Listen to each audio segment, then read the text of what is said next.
To some, he's a villain. If his team isn't succeeding, it's anyone but his fault. To others, he's an inspiration. Just do it. There's no denying that he's instigated a lot of kicks. EternalEnvy has kicked both SVG and I, so it wasn't a very peaceful exit. Fallen on hard times. My current situation is very bad. I'm on a downward spiral. And become something of a pariah. I think it's about time that a lot of you at home stop rooting for the villain. But here's the thing. He didn't start out like that. This is gonna be damn close! So much on the line here! EternalEnvy might be able to do it to get his team 8th place! LGD, they just want the throw, but they can't! It's Envy! Oh my god! Oh, Hatiti, the burn! He's just gonna die! They got the track!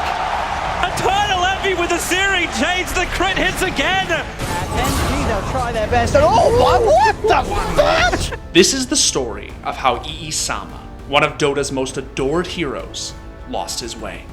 The story of EternalEnvy. I'm just a dude who really fucking wants to win.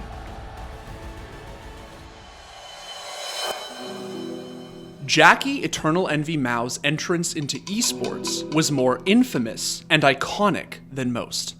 Let's take you back to 2011. Jackie, now 20 years old, is a self-described shut-in living in the strict Chinese-Canadian household in which he was raised. An engineering student at the University of Toronto, he spends his days slaving over math, science, and everything in between. When I actually got into Inside, which is considered the hardest course in all of Canada, and then when I went to university, I thought it was maybe different, but I did not enjoy university. It was extremely competitive. But it's not who he aspired to be. A proud otaku, Envy was inspired by the unlikely heroes of the anime he adored, and dreamed of turning Dota into his life. But first, he had to tell his parents. I knew that I would have to do it no matter what, so I just went downstairs. I told him I apologize, and I was like, this is something I need to do. 他说：“妈咪，我要学这样，我要打游戏。” The person he aspired to be was Jaedong, one of Korea's greatest professional gamers whose StarCraft career had taken its own anime-like trajectory. But Jaedong was half a world away, living in a time and place where esports was already well established. Envy wasn't. There was a bunch of interviews about him, a bunch of people talking about him. They always say how he tries so hard and how people don't really understand why he tries so hard or how he does it. And when they ask him, he just like, oh, I don't really know. I'm just living my life. There's a lot of fire in his eyes and a lot of fire in what he does in general. And I really respected the way he did things. But Envy wasn't deterred. Valve's first ever international had taken place less than 6 months earlier, and Envy was confident that he had what it took to play on that kind of stage, even though he'd never actually played Dota 2. Jackie just one day came up to me and told me, I'm gonna drop out of school and go pro in Dota. If I fail and I try my best, then it's fine. If I succeed, then it's great. So I had to do it. So, he decided to publish a now famous post on the Team Liquid forums that informed the community of his decision to take a break from school and pursue the esports dream. And he got roasted for it. Silly, stupid, or downright psychotic. That's what they called him. But it didn't matter. Envy didn't care what other people thought. He was determined to make it at all costs. Can't exactly have advice about dropping out of school for Dota. I don't think a lot of people should do that, or almost anyone should really do that. When my friends found out that he was going to do this and he saw that whole entire thread on Team Liquid, they were pretty much saying that this kid's a joke, he's not going to make it. Come April 2012, Envy had committed to playing Dota 2 full-time. He knew he had the talent, but still needed a team. And come September, he got one. Envy joined No Tidehunter. After a few changes to the initial roster, No Tidehunter quickly established themselves as one of the strongest rosters in the West. Their most notable performance was at DreamHack Winter 2012, where under Envy's leadership, they not only took first place, but orchestrated one of the most famous plays in the game's history, the Level 1 Roshan bait. And here we go. Game is on. The bait is laying. There's a small blood patch where Admiral Bulldog It's a trap. used to be. And it is. It is actually a trap because they came to check for it. Now the stun. It goes out of mouth. They're going to bring it down. Oh, my James! Now on the beaters. The Swedes, they pull something out of the bag. And beaters going to go down as well. Oh, No my Tide Lord. Hunter! What a start! What a strategy coming out from EternalEnvy. No one has ever done that. No one has ever done that in the history of Dota. Now, before we go any further, it's important to understand that there are two things for which EternalEnvy is notorious. The first is his outlandish play. He's a risk taker, one who's constantly striving to innovate the game in ways which are interesting, unexpected, and, well, downright insane. He's out there. He doesn't get gripped and thrown all over. Amazing. Oh, EternalEnvy. What a freaking player. Often, it'll pay off. And whatever crazy thing Envy's cooked up, something which almost certainly shouldn't work, does. LGD, they've got the numbers advantage. They get a tier 4 tower now as well. Envy. He just got a desolator. Uh-oh. He just got a desolator. From the enemy shop, he'll go into the tier 4 as well. It's going to be really close here. Winter C9 trying to defend as best they can. Fata, he's bought back. He's doing what damage he can. Radiant, they still had the cliff. That stops EE dead in his tracks, but they can't focus the throne themselves. Instead, they have to deal with the heroes. Fata doing a lot of damage. This is going to be damn close. So much on the line here. EternalEnvy might be able to do it to get his team 8th place. LGD, they just want the throne, but they can't. It's Envy. Oh my god. The problem is that sometimes things don't go as planned, and everyone is left wondering what the hell Envy was thinking in the first place. Not yet. Oh god! Oh my god! EternalEnvy, no! Oh god! Roshan, 100 HP, and Gardner's gonna walk in. A gift from heaven bestowed upon him. Again, gentlemen. And he bought back. The most EternalEnvy thing And I've he ever bought seen. back. He bought back. And he bought back to try and get the Roshan kill. Over time, the community devised a term for this, and even went so far as to give it its own subreddit that pays homage to Envy's remarkable ability to ride the line between genius and stupidity. Envy pretty low. Can they do this? Sentry's down. They'll go in straight away with the snowball. Envy's going to get caught out by the first stun. He does have the time that's available if he needs it. In fact, he's just turning for that, punching into S4 now. He'll go for the laps, looks towards S4. S4 gets the silence out. Envy incredibly low, running himself back through the tree line. OG, they're hunting. They've got the sigil upon him. S4 quick with the face shift. S4 falling incredibly low, and S4's going to fall. They're going to get the kill. Jarek's now trying to get out of there, but he may fall as well. He does. It's a double kill for Envy now. Looking towards Fly trying with the TB, but Universe is there with the Burrow Strike. Fnatic clean up. The other thing for which he's known is his abrasive personality. When you first meet Jackie Mao as a person, you might think of him as someone that's maybe a bit more rude. You won't really understand why, but if you really get to know him, it's just because he's trying to be completely honest with you. But what he lacks in social decorum, he makes up for in candor.阿 Jackie 咧平個性格咧就個人真係好老實，好直。同埋唔識即係我廣東話叫轉彎，所以有時佢即係得罪人咧。Even today, Envy is both hated and loved for his brutal, apathetic approach to the game.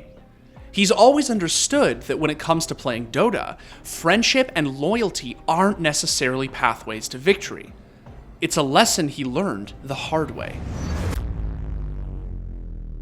Despite leading them to 2 Premier Tournament wins, no Tidehunter made the decision to kick Envy in favor of Swedish support EGM. It wasn't personal, they claimed, just a way to take an all-Swedish roster to the International 2013. The Swedish idea, like, is true, sort of, but it's not the reason to why I got kicked. Like, on that team, I was only truly friends of S4, and, you know, they were just fighting for their friend at EGM. Whereas I wasn't really their friend, so the kick was completely fine. I never ever said the kick was bad. Envy was forced to sit idly by and watch as his former teammates won what was then the biggest tournament in esports history. Alliance wins! They win TI3! Down but not out, Envy decided to start from the ground up.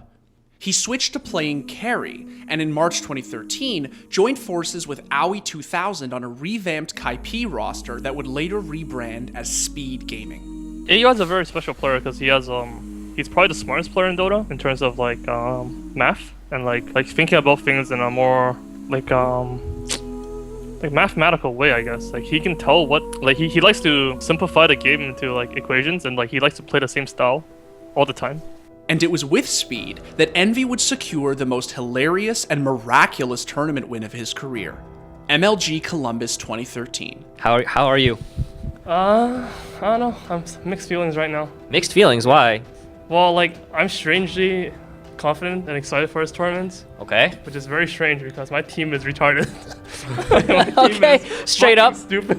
With the help of one of Envy's closest friends, Arteezy, and the bafflingly effective strat that was Blink Clinks, Speed made a miracle run to the grand finals and were looking to pull off one of the most triumphant upsets of all time against Team DK. Then they go, Burning comes in, no call down deploy just yet, he's holding it in reserve, the OGO comes from the backside, it's Arteezy cleaning up, he brings down 2, he might bring down everybody by himself, 3 heroes dead, Burning on the run, he's gonna die here once, and if he dies once, it's probably twice, maybe not. Familiars pursue out Arteezy, Gem hits the deck, AUI snags it, now Burning with no BKB, nowhere to run, nowhere to hide, it's a team wipe!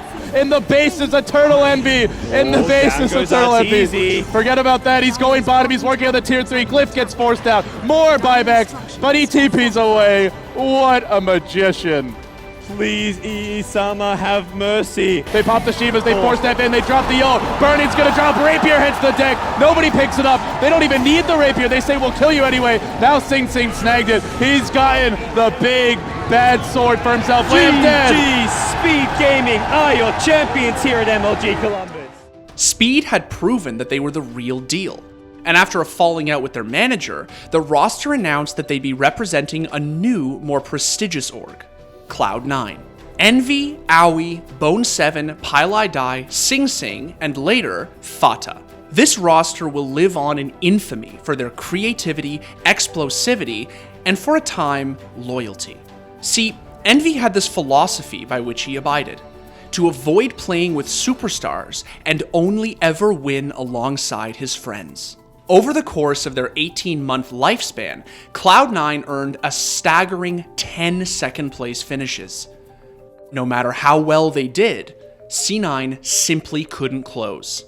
Much of this has to do with Envy's uncanny ability to orchestrate incomprehensible throws. Right click down, Loden now moves on to another one. Bone7, he goes down, he gets a Chronosphere on 3, he's going for the throwaway count.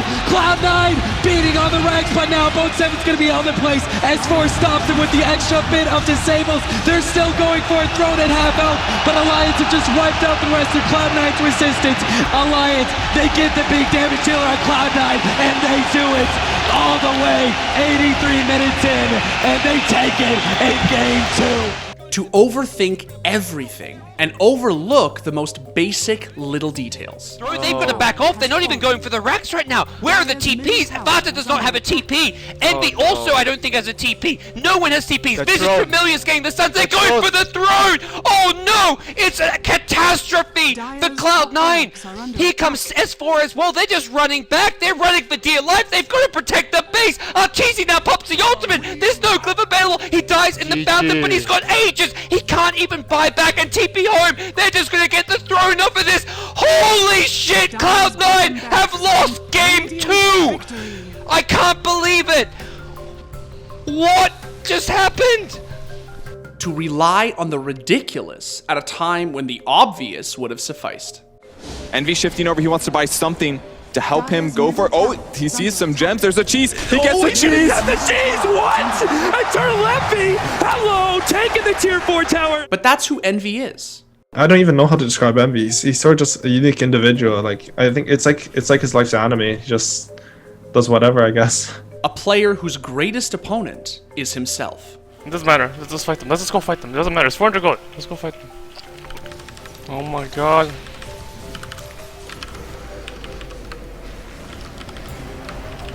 I'm so good at Dota and bad at the same time. It's amazing. And man, was he a tryhard. Furron, can you TP top? Furron, can you TP top? Furron, can you TP top? Furron, can you TP top? Furron, can you TP top? Furron, can you TP top? Furron, can you TP top? Furron, can you TP top? Yeah, there's a cheese on a gyrocopter, but we can still burst him. Can you echo him here? Can you echo? We need the echo. We just need the echo. No, we need the echo. We need the echo slam on the gyrocopter. Right now, right now, right now, right now, right now, go! There's a cheese, there's a cheese, there's a cheese. There's agents and cheese, agents and cheese. We don't have room, we do not have room. We do not have room, we do not have room. Your stick, your stick, your stick. Drop your stick, drop your stick! One who inspired a lot of memes. It's like, get back, get back, get back. Everyone can ATP now, everyone can ATP now, everyone can ATP now. Like, right now, right now. Like, no. He's the best. It wasn't long before Ii-sama, as his followers endearingly referred to him, started to develop something of a cult following. In addition to being Dota's clowniest superstar, he'd managed to build, captain, and carry Cloud9 during a time when China and Europe dominated the world stage. But one thing continuously eluded him. Come TI4, he hoped to change that. After defeating three-time grand finalist Na'Vi, C9 were tasked with taking down Vici Gaming. And even though Envy's unorthodox drafting earned C9 a win in the second game... Cool. Oh, it's a meatball. They're gonna bring it back. But that's Come the third, his decision to do a level 1 Roshan cost them the series. Gonna get scouted. RTK gonna get scouted. Okay, so Roshan's halfway through. Does he go Plague Ward level 1? How does this work? Now, C9, they walk out. They have a good gale out. And Sing very low on line. They're gonna kill him off past the field. They've got a fish to kill. Envy, he's in trouble. Waveform up. Envy, one more attack. He's gonna go down too. Following their top 6 showing at TI4, C9 still weren't able to shake their second place curse. It was then, as 2014 drew to a close, that Envy instigated a fateful kick of his own. Out went Aoi and Pylai Dai. In came Misery and No-Tail. We didn't really know what to do to make us, become a championship contender. There was a bunch of drama on the team. People stop trying as much. We're playing DreamHack finals, and everyone was watching a CS:GO stream during the final. It was obvious that the team didn't really have faith in that we were gonna contend. That's how we felt like something had to change. The community wasn't happy about it, and neither was Aoi. I don't think I should have been kicked from that team. Still, I think. But I think a change needed to happen. I thought that the change was just going to be how we work on it. In Envy's mind, the hope was that going into TI5, C9 would finally be able to achieve the first place finish they so desperately craved. But it didn't work out that way. Despite getting off to a characteristically creative start... For anything but Bone 7 is going to try to snipe the courier. It's not in range though. Oh, these are the next level strats that we expect from Cloud9. Oh, it's going to get it. One more shot and down it goes. Bone 7 suicide into the enemy fountain. He'll spend his gold. It soon became clear that C9 weren't what they used to be. For EternalEnvy, he goes down. Bone 7 now pops the blade bell, but it's too late. And now Fada, everything's just falling apart for Cloud9. Fenrir gets threatened by the ultimate from EternalEnvy. How does pick up the double kill towards the end there, and it seems like Vici Gaming are all going to be able. That's it. Cloud9 call it GG. That in kicking Aoi, a player who would go on to hoist the Aegis of Champions, C9 had lost a part of what made them so special in the first place. Following their humiliating finish at TI5, Cloud9 disbanded. Fed up with where his so-called anime way had gotten him, Envy journeyed to Europe and joined Team Secret, where he would play under one of the greatest captains ever to touch the game. And it was during the Secret era that Envy finally hit his stride. In fact, it was in Game 1 of Secret's series against Evil Geniuses at Valve's first ever major in Frankfurt, where Envy put on what is indisputably the greatest performance of his career. It is referred to simply as Envy's double rapier ember. Needless to say, Ii-sama did not show mercy. But that's the one way that Shallow Grave will not keep this rapier safe on Team Secret. Oh, Hatiti, the burn! He's actually gonna die! They got the track! EternalEnvy with a searing change, the crit hits again! There's no return damage coming in from Secret until the crit! EternalEnvy will arrive! Now, RP, it's over on Arteezy. Can they kill him off in time? The skewer up, EternalEnvy looking for the cleave damage, but they burn through the Aegis Immortal. Pylai Dai getting dunked, EternalEnvy. You'll come back to living, but for how long? The Sleight of Fist, EG perfectly split, so they don't get that spill damage. He blinks over, now the BKB charge going, the damage on Fear, it's just too much. He is is beyond godlike, and EternalEnvy will help to bring down Universe 2, and there it is. Good game. But things didn't go the way they would have had this been an anime. OG, they are the champions. Envy wouldn't let the crushing loss deter him. And once the next major in Shanghai rolled around, it was clear that Secret meant business. After toppling OG in the first round, Secret found themselves in a rematch with EG. And despite Envy orchestrating some truly 3-2-2 grade throws, they think he's gone. Envy? Envy? What? What are you doing? What are you? Oh my. Oh.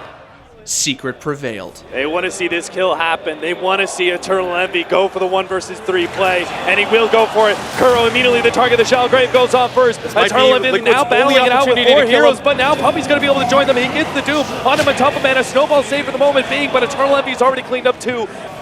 Still not enough. Another shackle shot. Weehaw! He showed it big in the Invoker play from last game, but now Weehaw's going to be able to make sure it's a total wipe. And there it is. Congratulations, Team Secret take game 4. Finally, after years of anguish, Envy was able to come out on top, to call himself a major winner. But a major winner isn't the same thing as a TI winner. Secret were on top and wanted to do everything they could to guarantee a TI win. So, in preparation for the Manila Major, they kicked Misery and Weehaw and brought in Arteezy and Universe.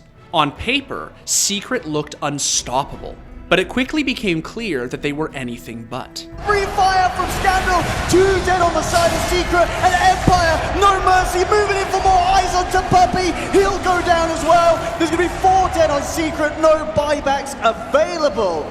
Ben, Secret getting entirely outplayed this game by Empire.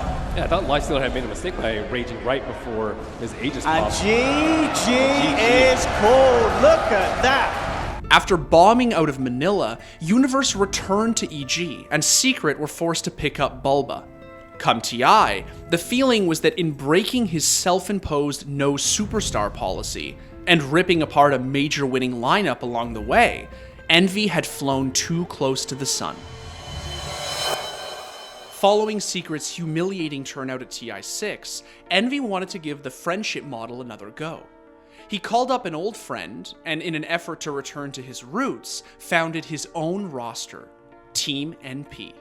It was also around this time that Envy released a blog post in which he accused Secret of mismanaging prize winnings and sponsorship earnings. The claims were quickly corroborated, and Envy was applauded for having stood up to Secret, especially since the organization restructured as a result. Unfortunately, NP weren't able to hit a stride, and even though they'd promised that they'd never make roster changes, Envy knew that another kick was in order. The team had already stopped believing in itself, he said, and he felt the need to act. Post the AC, EternalEnvy has kicked both SVG and I from the team.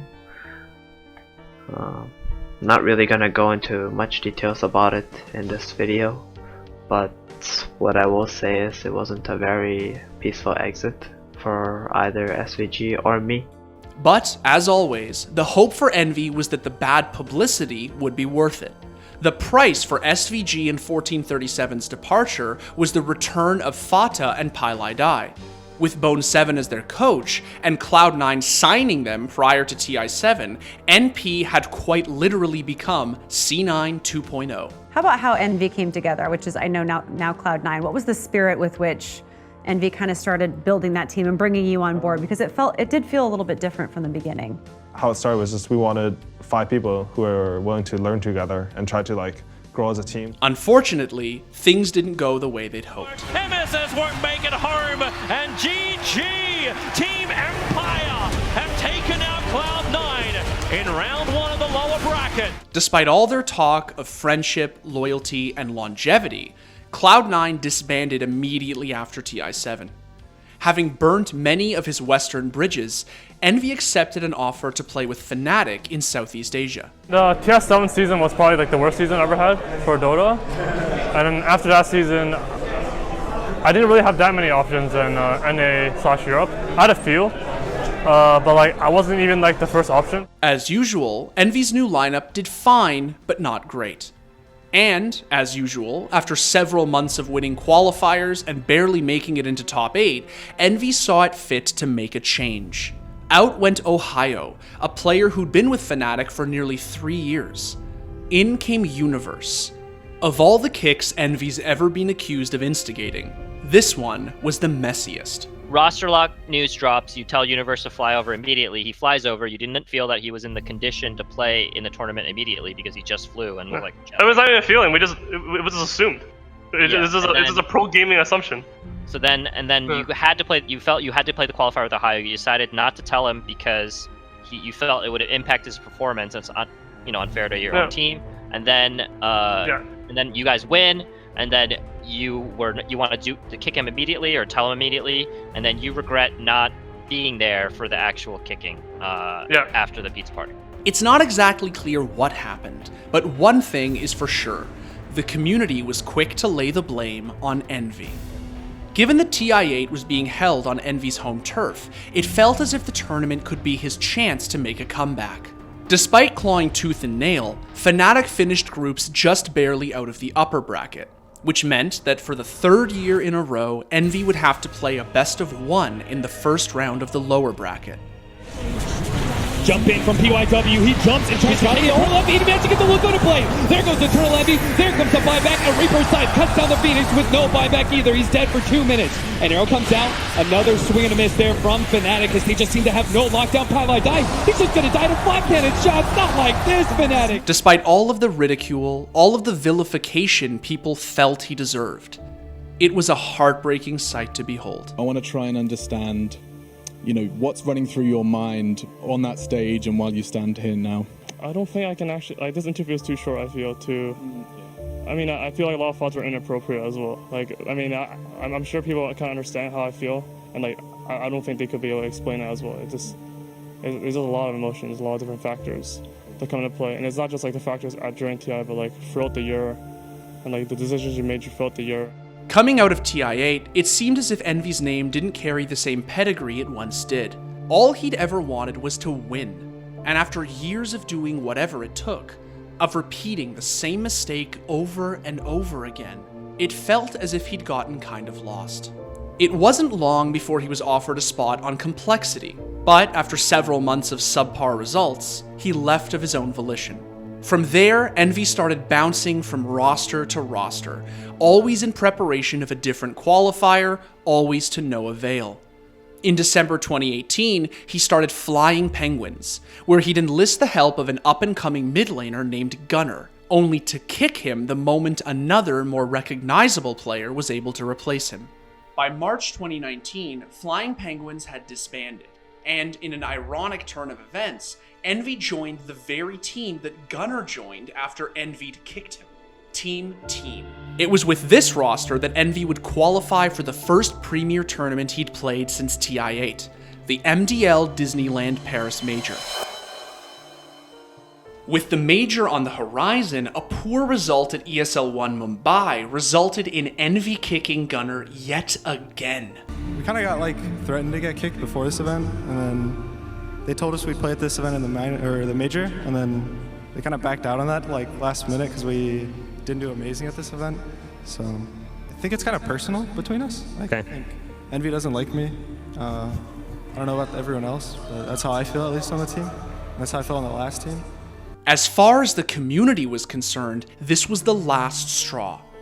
If his team isn't succeeding, it's anyone but his fault. And part of this is probably a bit of personal frustration because I was at a point told, face to face by Jackie Mao himself, that we were the same person, but I knew how to talk to people, which is bullshit. I care about other people. And I've read a lot of fictional books too, not as much anime, but the hero of a story, they demonstrate qualities like loyalty and honor and faith in their friends. And I think it's about time that a lot of you at home stop rooting for the villain. Ooh.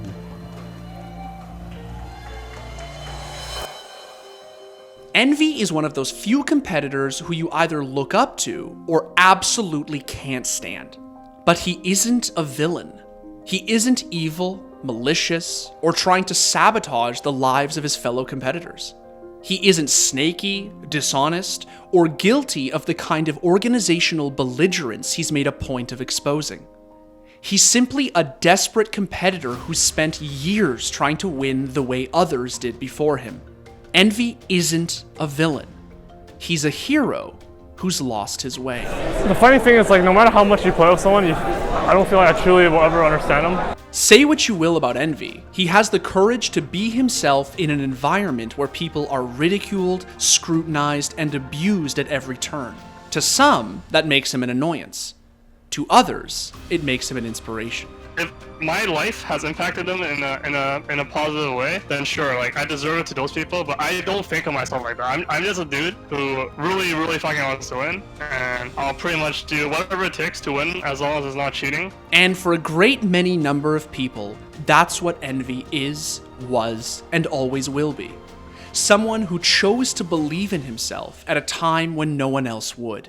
People relate to me because I'm sure a lot of people consider, like, not exactly dropping out of school to pursue their goals, but doing something else that's not the social norm, or not what your parents expect of you, not what your friends expect of you, but what you expect of yourself, and fighting for that with everything you have.